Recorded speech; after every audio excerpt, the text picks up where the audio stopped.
हम 2 लोगों को जाने की परमिशन कैसे मिली, ये या तो मैं जानता हूँ या अरविंद जी जानते हैं या भाई अजय सिंह बनारस जानते हैं कि उन 100 लोगों में 40 के अंदर आना कितना कठिन काम आज सुबह था।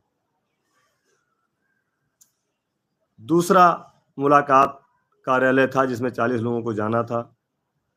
उसमें हम लोग लगभग 8:45 के आसपास पहुँचे, तब जाकर के मन को सुकून मिला कि चलो आज माननीय मुख्यमंत्री जी के दर्शन चुनाव के बाद हमारे हो जाएँगे।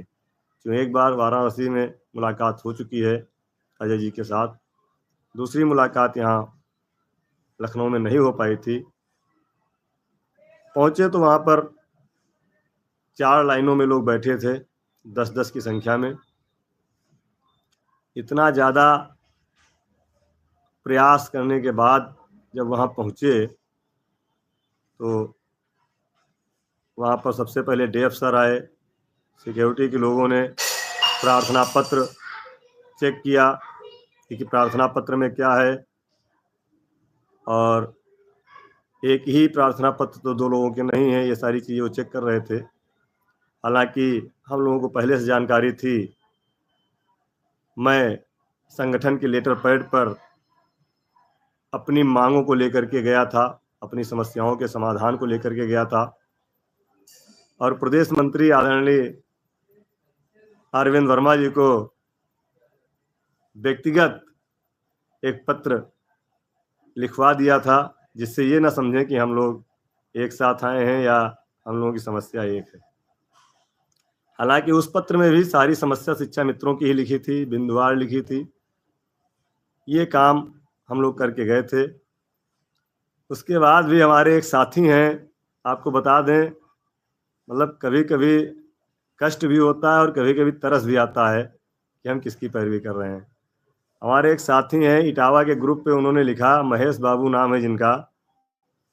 अब मोबाइल नंबर सार्वजनिक करना थोड़ा-सा खराब लगेगा भाई साहब को भी। उन्होंने फ़ोटो को देख कर के ग्रुप पर लिखा, यादव जी तीसरे नंबर पर बैठे, प्रत्यावेदन हाथ में लिए, मुख्यमंत्री महोदय जी तीसरे नंबर पर पीछे एक सफ़ेद दाढ़ी वाले का प्रत्यावेदन लिए, जनता दरबार में फ़ोटो खिंचवाई गई है। शिक्षा मित्र का भविष्य भगवान भरोसे। अब उनको कौन समझाए कि वहाँ फ़ोटो खिंचाने के लिए कौन जाएगा? फ़ोटो खिंचाने के लिए वहाँ कौन जाएगा? ऐसे हमारे साथी हैं, इस तरह लिखते हैं तो कष्ट होता है। और प्रत्यावेदन लेकर के वहाँ, प्रत्यावेदन और प्रार्थना पत्र में आपको अंतर नहीं पता है कि प्रत्यावेदन क्या होता है और प्रार्थना पत्र क्या होता है। एक लाइन से माननीय मुख्यमंत्री जी मिल रहे थे, सबसे पहले महिलाओं की लाइन में गए, सबसे मिलते हुए। हम लोग चूँकि चौथी लाइन में लास्ट में बड़ी मुश्किल से अंदर पहुँच पाए थे, तो चौथी लाइन में ही बैठे थे। सबसे मिलते हुए माननीय मुख्यमंत्री जी आ रहे थे। उसी समय चूँकि सारे प्रोग्राम का माननीय मुख्यमंत्री जी के आने से लेकर के और जाने तक का वीडियोग्राफी और फ़ोटोग्राफी हो रही थी। अब ये उन पर निर्भर करता है कि वो कौन-सा फ़ोटो सोशल मीडिया पर शेयर करते हैं या कौन-सा नहीं करते हैं। कितना वीडियो शेयर करना है या उनकी सोशल मीडिया की टीम तय करती है, जिसमें किसी की दखल-अंदाज़ी नहीं होती, माननीय मुख्यमंत्री जी का निर्देश होता है, वही काम वो लोग करते हैं। अब वो माननीय मुख्यमंत्री जी हमसे पहले तीसरे नंबर पे थे, वहाँ की फ़ोटो सोशल मीडिया पे आ गई, शेयर कर दी गई, तो इसका मतलब ये तो नहीं हुआ कि माननीय मुख्यमंत्री जी आगे आए नहीं या वीडियो में। नमस्कार, आप सभी जितने भी शिक्षा मित्र, जितने भी अनुदेशक साथी हैं, आप सभी को लेकर एक बड़ी खबर सामने आ रही है। ये खबर आप सभी के लिए बहुत ही महत्वपूर्ण होने वाली है, इसलिए वीडियो को पूरा जरूर देखें और अगर वीडियो अच्छी लगे तो वीडियो को लाइक कर चैनल को सब्सक्राइब कर ले। आप सभी को पता होगा कि चुनाव से पहले यानी कि आचार संहिता लगने से पहले आप सभी के लिए कमेटी के द्वारा रिपोर्ट जारी करनी थी। आप सभी के लिए प्रस्ताव भी पारित करना था, जिसमें सरकार को ये बताना था कि वो आपके मानदेय में वृद्धि करेगी या फिर आप सभी का नियमितीकरण करेगी। फिलहाल उसके बाद आचार संहिता लग गई, लेकिन इसके बाद उम्मीद थी कि आचार संहिता की खत्म होते ही आप सभी के लिए सरकार के द्वारा कुछ न कुछ अच्छा काम किया जाएगा। अब आचार संहिता भी खत्म हो चुकी है। क्या आप सभी के लिए सरकार के द्वारा कोई फैसला लिया गया है या नहीं, जानेंगे इस वीडियो में, इसलिए वीडियो को पूरा जरूर देखिए। एक और हमारे साथी हैं, मैं आपसे शेयर करना चाहता हूँ, इसलिए शेयर कर रहा हूँ कि मैं कभी कभी बहुत नर्वस हो जाता हूँ, बहुत परेशान हो जाता हूँ, इसलिए मैं आपको शेयर कर रहा हूँ। क्योंकि आप सारे लोग जानते हैं कि मेरे ऊपर क्या बीत रही, इस समय मैं कितने कष्ट में हूँ। उसके बाद भी रात दिन, आज 9वां दिन है, 9 दिन हो गए हैं। रात में लिखना, सुबह प्रार्थना पत्र बनाना, फिर उसको टाइपिस्ट के यहाँ टाइप करवाना, उसकी फ़ोटोकॉपी करा करके फिर ले जाना, रिसीव कराना। इतना ज़्यादा करने के बावजूद जब लोग लिखते हैं, एक हमारे साहिद हुसैन साहब हैं जिन्होंने बदायूं के ग्रुप पर लिखा है, इनका भी मोबाइल नंबर सेव है और सारे नंबर हम नोट कर रहे हैं। हमें आपसे कोई दुश्मनी नहीं है, कोई लड़ाई नहीं है, लेकिन मैं एक बार आपसे मिलूंगा और बात करूंगा आपसे कि आप इतने निष्ठुर कैसे हो सकते हैं, आप अपने भाई के लिए ऐसा कैसे लिख सकते हैं। मैंने आपसे कोई अपेक्षा तो नहीं की है, मैं तो अपने सबके परिवार के लिए मेहनत कर रहा हूँ। साहिद हुसैन जी हैं हमारे बदायूं से, उन्होंने लिखा है, यह झूठ बात है, ऐसे तो कोई भी मिलने पहुंच जाएगा, लेकिन इसका क्या सबूत है कि शिक्षा मित्र की समस्या को लेकर कोई पहुंचा है।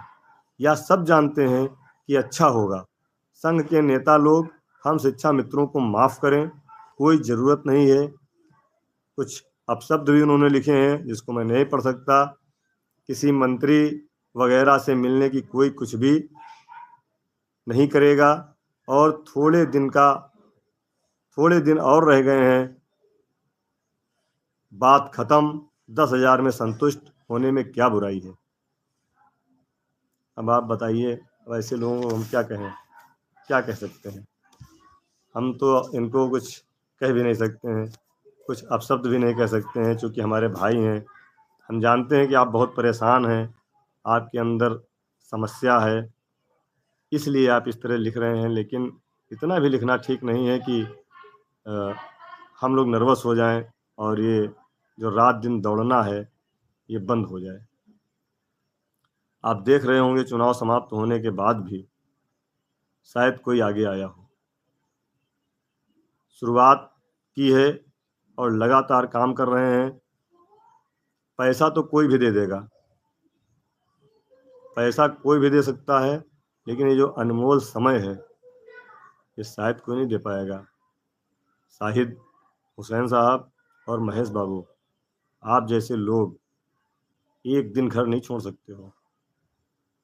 1.5 साल से मैंने कितने दिन घर में रहा हूँ मैं जानता हूँ।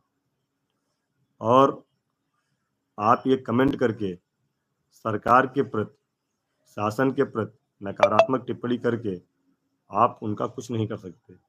सिर्फ और सिर्फ अगर करेंगे तो अपना नुकसान करेंगे, क्योंकि सोशल मीडिया सभी लोगों के पास है, सभी लोगों तक पहुँच है और वह आपका आकलन कर लेते हैं कि आप कैसे हैं और आपको कितना ज्ञान है और आप अपने ज्ञान को परिभाषित कर रहे हैं। अभिव्यक्ति की आज़ादी ज़रूर है, लेकिन इतनी भी नहीं है कि आप इस तरह की बातें करें। तो चलिए, कोई बात नहीं, आप लोगों को जवाब शायद ग्रुपों में हमारे भाइयों ने दिया है और हमने भी आपको सलाम भेजा है। हमें उम्मीद है कि आप भी हमारे साथ जुड़ करके शिक्षा मित्र भाई बहनों का भला करेंगे।